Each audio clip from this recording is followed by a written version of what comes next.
What's up, folks, and welcome to Indie Ramble. So this is kind of an indie retro ramble fusion, I guess, but not really. So who here is old enough to remember Lunar Lander, the 1979 Atari arcade classic that is, well, as old as I am? Yeah. And it's some people have called it one of the, Dark Souls of arcade games, because while it was fantastic, it was also brutally difficult, even by the standards of the day. And Atari, or new Atari, I should say, the current incarnation of them, has put out a number of recharged games recently, which are modern re-envisionings of some of their classics. I've covered a couple of them on the channel here. Check up in the corner if you want to check those out. But this is something quite a bit different. I was expecting another recharge style game, but this is a whole new experience. So this is Lunar Lander Beyond. And, well, it's much like my average play of Lunar Lander, it is uneven, but there's some really cool ideas here. And I have been enjoying it in spite of the unevenness, I guess you'd say. So what I'm going to tell you, it is rare to see me recommend that people play a game on the hard difficulty. I just tend to play most games on normal. That's just the way I am. But this is a game you should play on at least hard, if not higher than that. Because on normal, it's quite easy and, to be honest with you, quite unbalanced. So there is actually a story to this. It's got, you saw one of them at the beginning. It's got these nicely sort of comically animated cutscenes that look pretty nice, I think. This is not a high budget game. The developer behind this, actually, their previous title was a JRPG inspired title that came out a couple of years ago to generally mixed reception. This is quite a bit different for them. But it's, I really love the style, actually. I like the music and I like the visuals, both the interface look here as well as those sort of cartoonish cutscenes. It's clear they didn't have a huge budget, but they did some cool things with that, which I appreciate. So there's missions that take place across 6 different planets here, and I've gotten to the last planet, but I haven't finished it yet. But I played a lot of the game so far, and this is the core campaign, and there is a story to this. It's a little goofy. It's got a bit of Marvel, Joss Whedon style writing to it, but it's not too bad. But basically, you work for a soulless corporation that has that is, trying to get people to do lunar runs and things like that.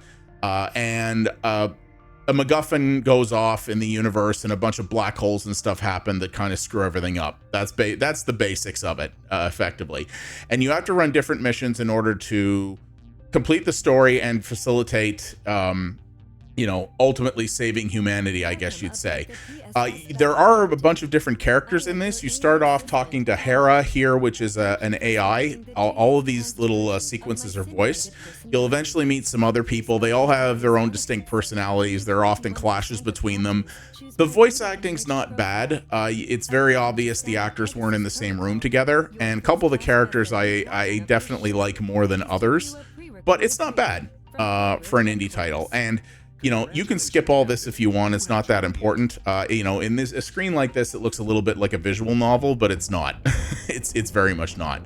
So here's a little example of the cutscene. It's a simple comic book style look, but I like it. I think it's a nice style here. And when you want to start a mission, I'm starting what's effectively the tutorial mission here. But what happens is when you start a mission, you pick your ship. You will initially, I'm just going to skip past that. You will initially only have one ship to pick from, which is this one, which controls a fair bit more like Lunar Lander, the original Lunar Lander.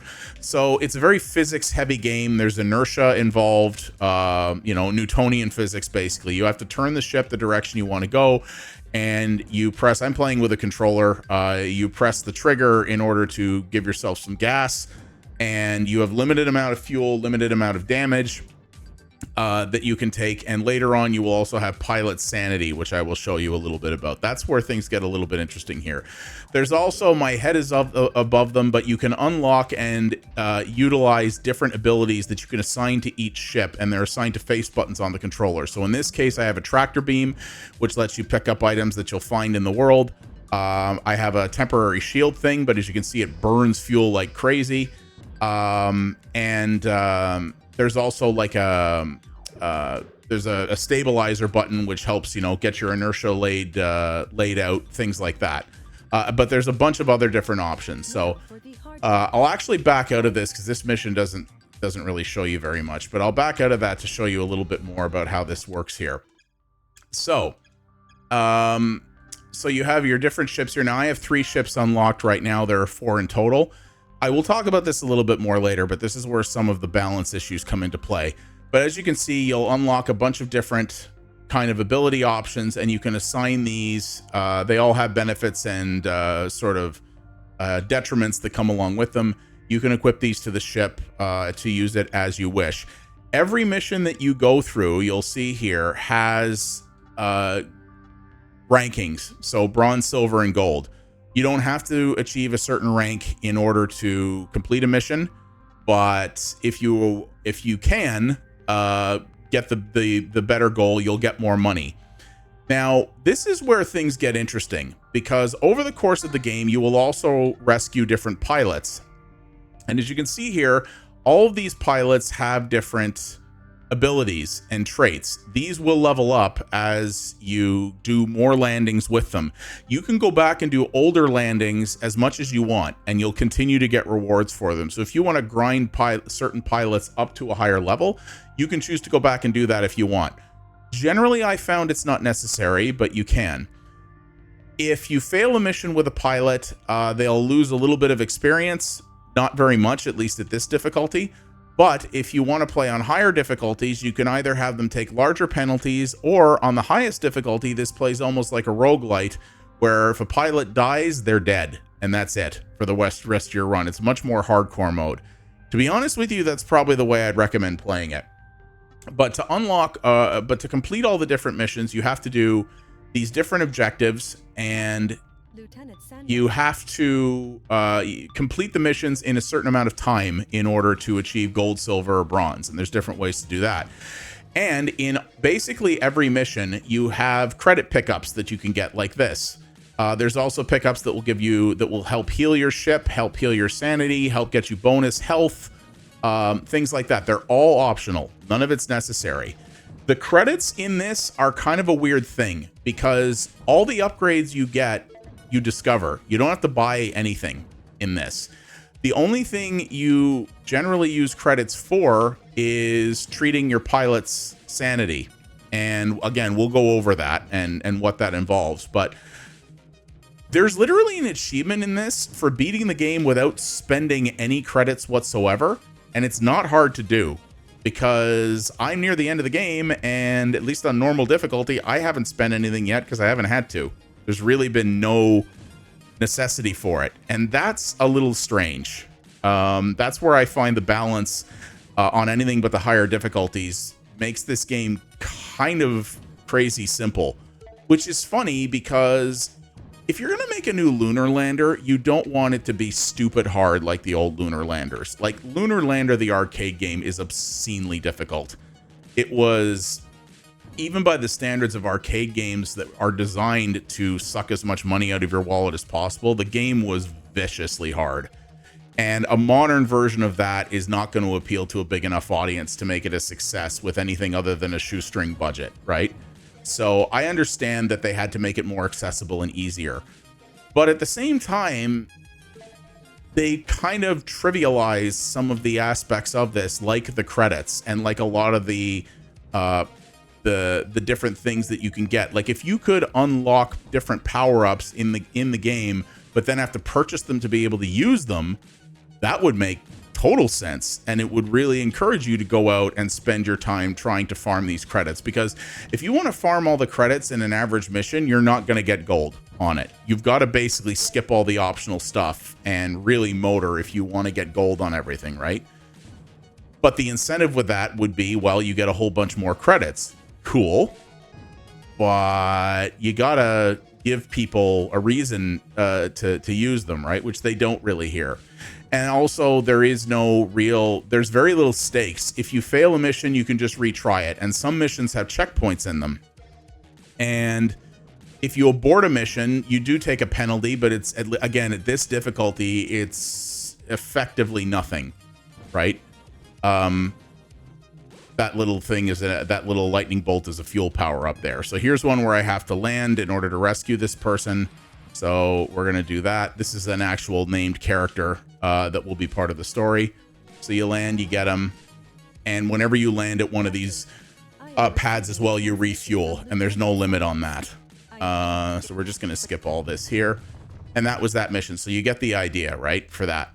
Now, where the credits come into play, and where, again, I think there would have been a more interesting kind of play dynamic here that they didn't explore to the degree they could have, is managing your pilots. So I've played several games. There's been some games recently that are like, what's it called? It's not Mech Commander, but there was a game that Paradox released a while ago. It was a tactical mech combat game, but you also basically ran your own mercenary company, and you had to manage your pilots, and you had to deal with everything involved in running the company successfully and keeping the company afloat, in addition to doing missions. That's what this could have been like, but it doesn't feel like they went far enough. So if I pick a mission on a different planet here, so again, you see, so you have your pilot selection, and you see we have a number of different pilots here and I've been trying to spread this out and take different pilots on different missions to get a decent spectrum of people in terms of them being well equipped and well rounded, right?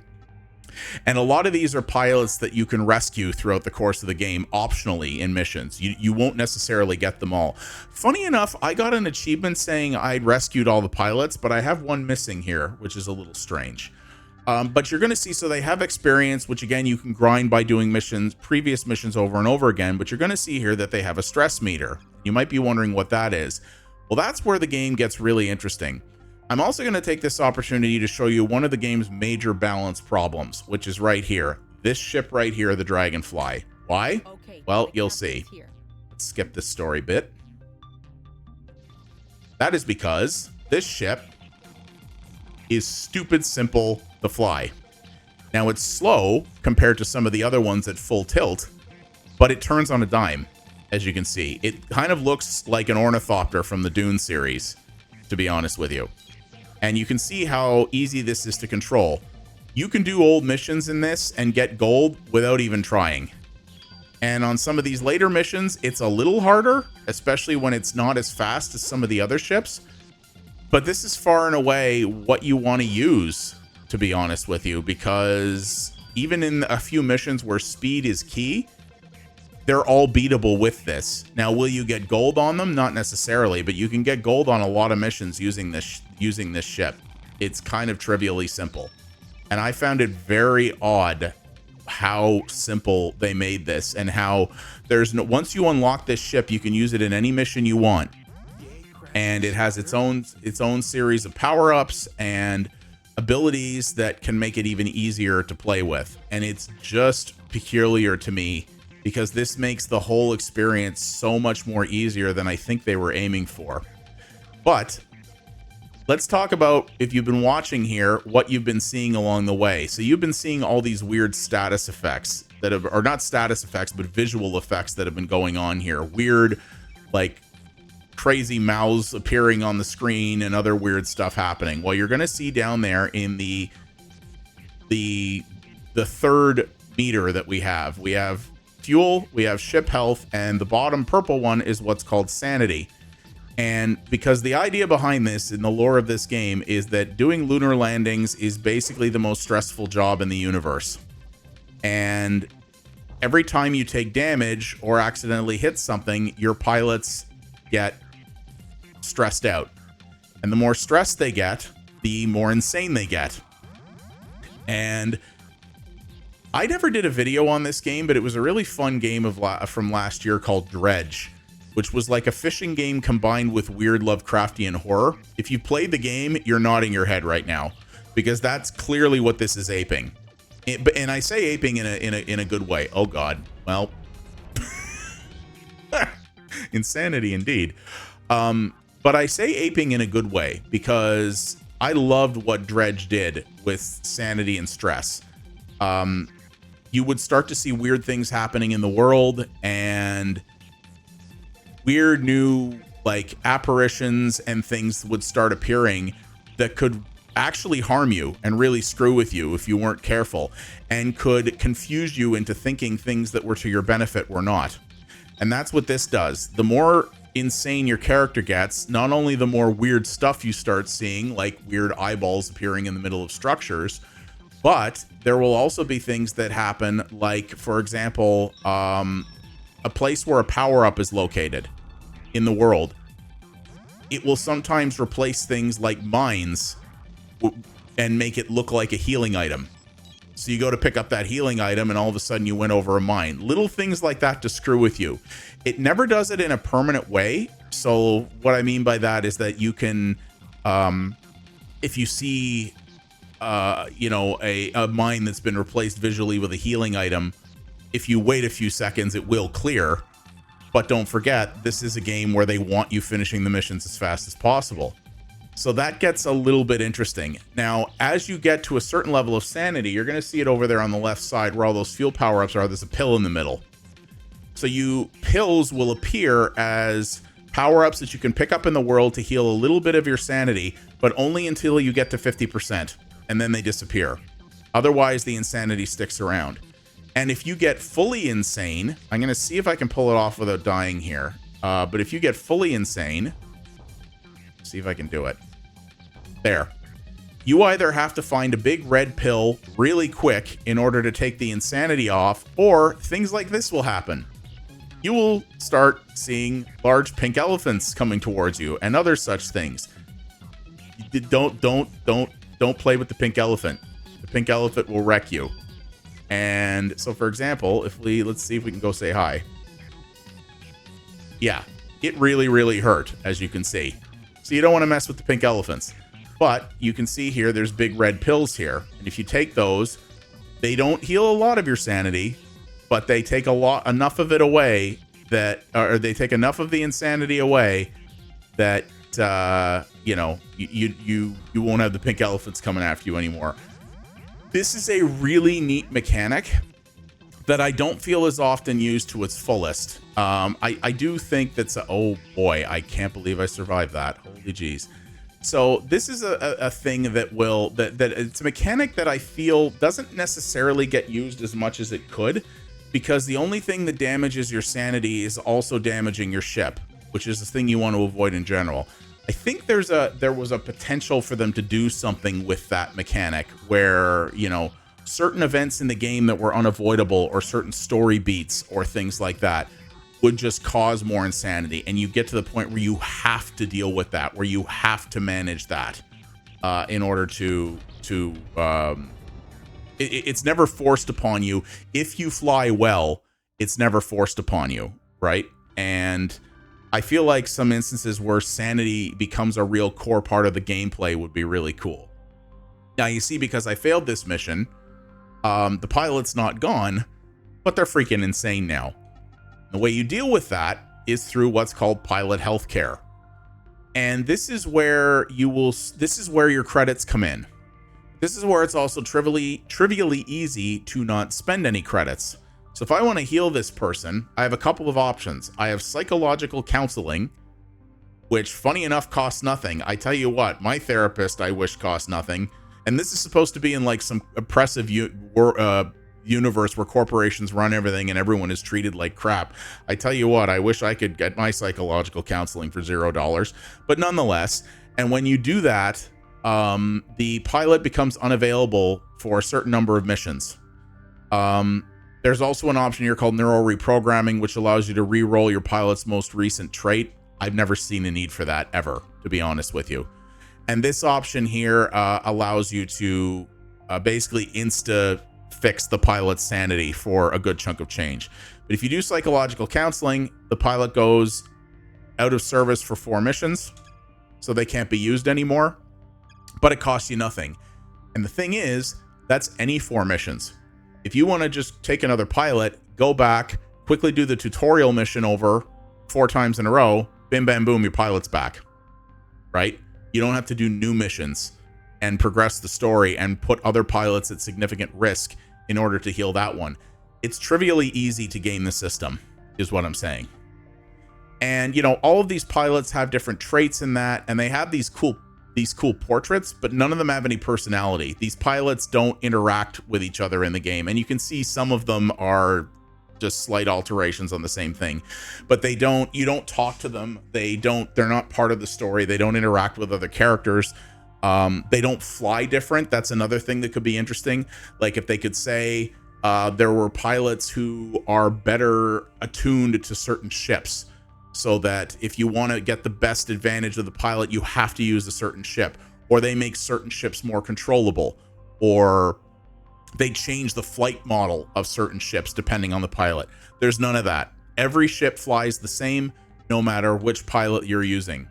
And so far, of the 4 ships I've had, I have done basically every mission with the Spider, which is the middle one. Okay, that mission I picked there was not a good option because it involves a specific pilot. So, the Dragonfly. The Spider is very, very fast, which is going to probably be necessary to get gold on certain missions, but it's very hard to control. The Cargo Lander is the most durable ship, but it plays much more like traditional Lunar Lander. The Dragonfly is just trivially easy. I haven't unlocked the last ship yet. Maybe it's even better. But the thing is, this is not a late game ship. If you unlock the Dragonfly near the end, and it was like, okay, you basically finished the campaign. Here's this ship. We're going to give it to you so that you can go back and, grind gold medals out for the other harder missions. I could understand that. But you get that ship very early on in the campaign, and you'll basically never not use it. So what I'm saying here with this is that at least on the normal difficulty, this game's biggest flaw is balance. And it basically... It's not only possible to game the system in this title, you almost have to put in pretty much no effort to do so, and that's a little bit of a shame. I would highly recommend. The thing is, I do still like this. I've almost finished the campaign, and I intend to. I like the way it plays. I like this new and interesting take on the Lunar Lander idea, because any attempts that have ever been made. There's also little hacking things that you sometimes do, which just involve having to hover in place for a certain amount of time.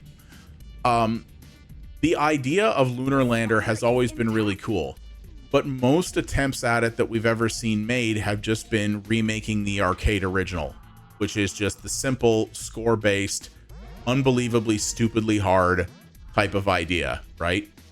And yeah, that's interesting, but it's not an idea or a concept that has seen a lot of elevation put on it. So here's a chase sequence. This is one mission that's hard to do with the Dragonfly because it's not very fast, but you can beat it with it because I've done it. And the flip side of that is, when you're playing it like this, it's a little harder because it's slow, but all the faster ships are incredibly hard to maneuver.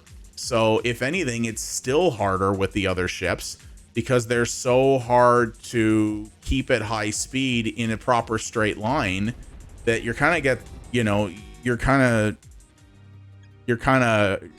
having a hard time with it either way, right?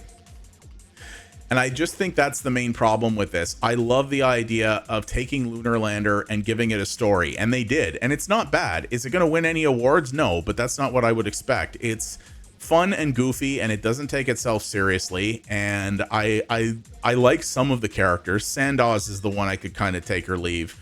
I think her voice acting is a little bit wooden and stiff, but I like a lot of what this game is doing in terms of that, and I think they found a neat way to make a campaign out of the concept of Lunar Lander, which had no story. It was from an era where stories in games weren't really a thing. See, these are mines. If you actually hit them the right way, you can use them to accelerate yourself forward, which I thought was kind of cool. But yeah, it's a cool idea. It's just, it doesn't feel like this was balanced properly in that it's the way it's balanced right now. It takes Lunar Lander, which is notoriously hard, and swings it the other way and makes it almost trivially simple to the point of it almost feeling casual. And that's not what you want out of this. That's why I say play on the higher difficulties that have things like permadeath, Like this with permadeath, missions like this, I mean, I would have gone through a good chunk of my pilot roster just retrying it thus far, right? Things like that would make it a lot more interesting, and I do think that's ultimately the way to play it.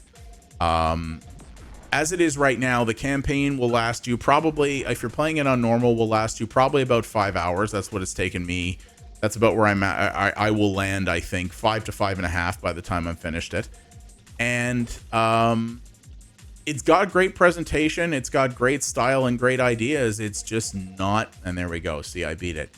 It's just not, I'm not even bothering picking up these credits because I have more than I could possibly spend. It's just not, it's got a bunch of cool ideas that they added on top of Lunar Lander, but none of them gel together in a way that makes them compelling.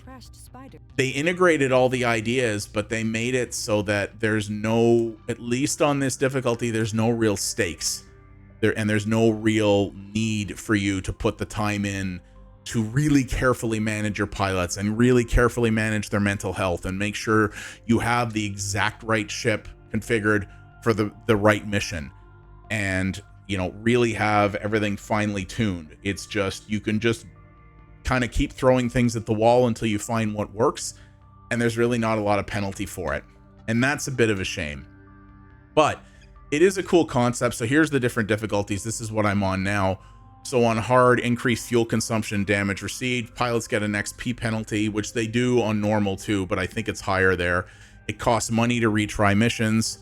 And then insane is the main one. Pilots die upon crash. The campaign is over if you run out of pilots, and you cannot retry missions because the pilot's dead. The real way to play it is probably like that, but at the very least on hard. Anything else, you know, if you just want a casual sort of Lunar Lander experience that looks cool, but that you're going to blitz through quick, then easy or normal, totally fine. And you'll probably have a good time with that. But yeah, I really like this idea here. I applaud New Atari for taking this kind of different creative direction with this game, and I hope they do this with some of their other properties, because the recharged games are good, but you know what you're getting with that. I like the idea of doing something different here, but I really think it needed more time in the oven to really tune it and make it the way it should have been, in my opinion. So that is, yeah, Lunar Lander Beyond. It is out now. It's cool, but I think it needed a little bit more time in the oven. But at the same time, I don't finish nearly every game I cover on this channel, and I've been enjoying this one, and I am going to finish it. I'd like to see them try more stuff like this. So good effort, guys. Give it another go and see if you can fine tune it a bit more. So thanks very much for watching, everyone. I do appreciate it. If you like what you saw here, please do all the normal YouTube things. Those do help out a great deal. Leave a comment down below. Tell me, what do you think of this? Are you a Lunar Lander fan? Do you think this is too easy? What would you like to have seen them do differently to add more to the formula without making it quite so straightforward? Or do you actually like the more casual looking nature of this? I'm curious to know about that, and let me know for sure what other Atari properties you'd like to see them give this treatment to. And as you can also follow me over at twitch.tv/pxabstraction. As I record this, streams are on hiatus, but they will be coming back. We're going to be focusing on my retro backlog over there, which is something I'm actually really looking forward to, and we got a fantastic community there that I'd love to see be a part of. Thanks again, everybody, and I'll see you on the next Indie Ramble. You folks have yourselves a good one. Take it easy. Stay safe out in space, and stay sane.